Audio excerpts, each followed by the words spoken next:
Good morning. Actually, it's afternoon. Guess what I just got? My contacts. I'm so excited. I'm going to try them out. Hopefully, they're going to help a lot because the last couple of days I have been nonstop doing stuff on my laptop and it is insane. My eyes are so tired. Ugh. I've been wearing my glasses and of course my special computer using glasses. I forget what they're called, but definitely been trying to knock out a whole bunch of stuff. And so I'm glad they're finally here, but it did take them about 3 weeks, I want to say, which is phenomenal because it used to be that they would take about 2 months at least. So I'm really excited about that. Today is so cold, and the other day I was all, I wish it was cold, and I got my wish because it's probably, I think we got a freezing warning this morning. So yeah, pretty chilly. Yesterday I noticed that, well, first of all, because I have all this stuff that I wanted to get done at least by the new year, which didn't get done. And I'm trying to catch up and reorganize for the new year because to me, I want a fresh new outlook on different things that I'm working on. And so I am overwhelmed, just to be honest. It's pretty much and I don't know, it's just crazy right now, but I haven't been sleeping well at night because I keep thinking of these things that I need to do. So 2 or 3 in the morning, I'll still be up working on stuff. And then last night I woke up around 3 and was like, oh shoot, I forgot I had to make this ad. And so I'm working on my computer at 3 this morning and I got it done and then drifted back to sleep around 7-ish. Oh, and I remember I have my doctor's appointment today. So I called them because I wanted to verify I had it. And what I've been noticing lately is that when you have a doctor's appointment, whether it's text message, email, phone call, they will send you a notification that says, we're expecting you or whatever the case may be, right? And I didn't get anything from this place. And this is a new place I have not been to before. It's not a kidney related place. It's just like your primary doctor, but I've never seen her before. And so because I didn't get those messages, I called them and I was like, I want to just check about my appointment, and they did not have me in the books. So therefore I did not have an appointment today, which I'm so glad I called because that would have been super frustrating for me to go over there. And then what also is frustrating is, I guess because of my insurance, it puts me in a group of doctors. And I honestly don't know which doctor is mine. And I'm like, how do you guys not know who I'm assigned to? Because I tried to make an appointment and they were like, we don't know who your doctor is. And so I'm like, never mind. I will call my insurance guy again and figure it out from that point because I don't even know. It's just crazy. Now, remember back 2 years ago when I was getting things checked off for transplant? And so let me back this up. So when you get transplant, people naturally assume that you just sign up and there you go. And in a sense, that's true. But in another sense, you have to qualify to get a transplant. And there's many, many things. One of the things that has to happen is that you have to be able to survive the surgery. So they do things like a stress test. They do things like checking your blood pressures over time, your heart, your lungs, making sure that there's nothing else in you going on that could possibly derail during the transplant of itself. And then people think, well, you can just have my kidney. And it's like, that's not how it works either. Like, you have to match somebody with a kidney due to like blood types. And I believe like whatever tubes connect a kidney to the rest of your body, like it has to all somehow fit. So it's not a matter of like, I have two, here's one. I mean, it is, but it's also like there's more to it.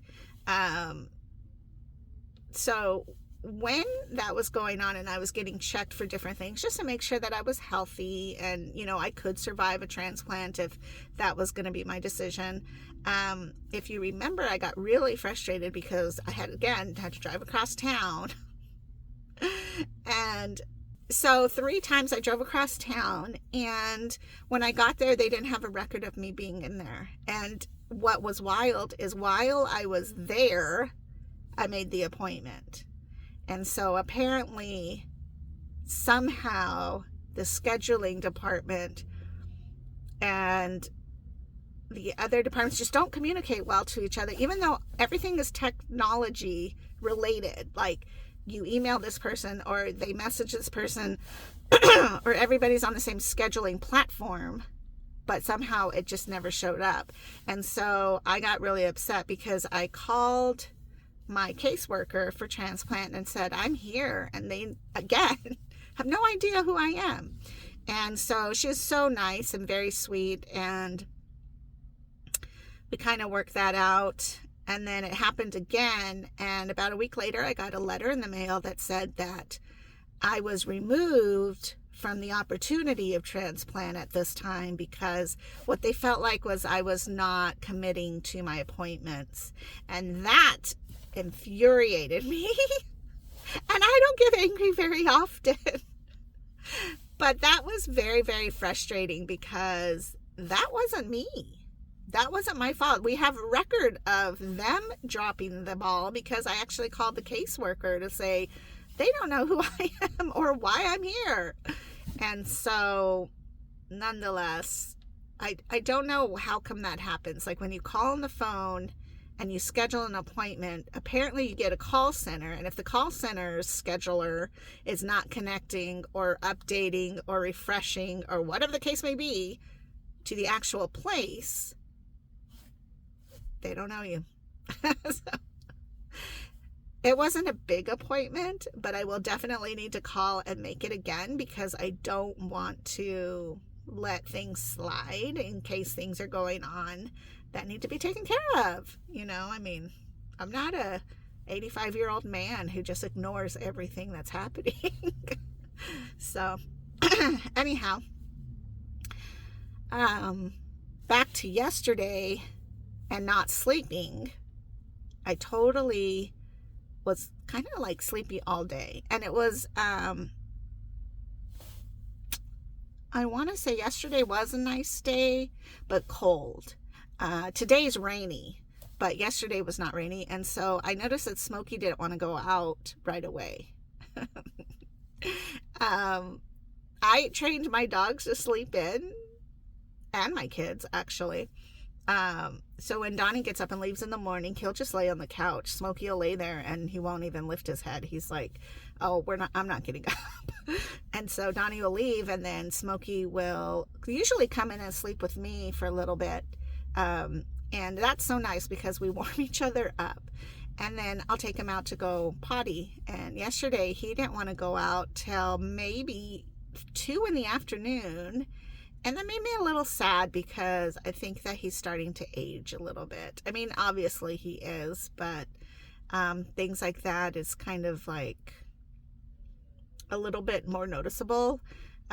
He did fine, like once we got out there, and I've been putting his jacket on more and more because it has been chilly. And because I think that he is starting to feel an effect of aging. I don't know. But we did not get up early this morning and walk because it was like freezing weather. Although this jacket, if you notice, is really nice. And again, I got it for $12 at Goodwill. And I'm so glad I went ahead and bought it because it has been a lifesaver. Which is funny because being in Tucson you don't know how to dress for winter because we don't really get it. And so when we do have it, we tend to layer and layer and layer and layer. Like I'll have 4 shirts on and then my sweatshirt. And it's like, what? I complain like, why am I so cold? And it's like, get a good quality jacket and maybe a good quality shirt, and then you're fine. I just have to be dramatic, apparently. I don't know. Anyways, I guess that's it. I'm going to go home. I'm going to put in a pair of these contacts. And usually it takes me about a day to adjust to them because they're like right on your eyeball. But I'm excited about that because I want to be able to relax and feel like my eyes aren't so stressful all the time. So anyways, have a good day. Drink your water because even though it's winter and we're cold, we tend to not drink your water. Or if anything, drink tea because that's still a form of liquid going inside you. So, all right. Have a good one. Bye-bye.